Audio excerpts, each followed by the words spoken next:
If you've seen the movie Happy Gilmore, you know Chubbs is right. It is all in the hips. And the thing I want to talk about today is really the dreaded reverse pivot, probably the most common amateur error I've seen in my years teaching. Now, the terminology reverse pivot really refers to a hip sway. If my hips have slid away from the target in my backswing, naturally my spine wants to tilt towards the target. That's why we would call it a reverse pivot. Now, I can't tell you how many times I've seen this or how many problems it can cause. Everything from issues with power, issues with angle of attack, with amount of rotation, just not a good thing. So when you're using your DuoTrac sensors, if you've noticed at the top position reading for weight shift or hip sway, if those red numbers or thumbs down or reading away, you're actually moving the hips away from the target in the top position, bringing you towards that dreaded reverse pivot. So let me teach you a drill to kind of help you get out of that. So if you can, use your golf bag, take all the clubs out of it, make it nice and light so it won't hurt anything when it falls, because the intention is to knock this bag over. What you want to do is set that bag up on your lead hip. So if you're a right-hander, place it on your left hip. If you're a left-hander, go ahead and place it on the right. I'm a right-hander, so I'm going to set it over here on my left hip, and now I'm going to use this as a reference point.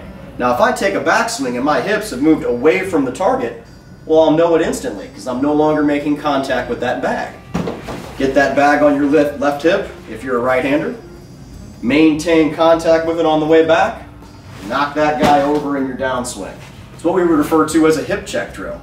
Now if you do this correctly, you should see green numbers at that top position, to whereas your hips have actually moved towards the target. Giving you a green thumb, it's a good move. Now maybe where you're practicing, you might not have room to go ahead and do the full golf bag version that I've shown you earlier.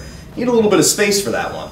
So let's say you don't, or maybe you just don't want to take the clubs out of your bag and knock your bag over. It's okay either way. All you got to do is find yourself a door jamb, quite literally everywhere. So find yourself a door jamb that you can set up in. Go ahead and place your lead hip, in my case as a right-hander, my left hip over here, near that jamb. Kind of act like I got a golf club in my hand. Go ahead and get your full setup just as if you're making a full swing. Now the intent is to try to make contact with this door jamb with my left hip, kind of my rear end, as I turn back. If I get up to the top position and I've slid away, well, I know that I'm not touching the jamb. If I do it correctly, I should be able to get my left back pants pocket to make contact with that jamb. This is teaching you not to sway your hips away in the backswing. Again, allowing you to achieve green numbers at that top position when using your DuoTrac sensors. Connecting performance and play.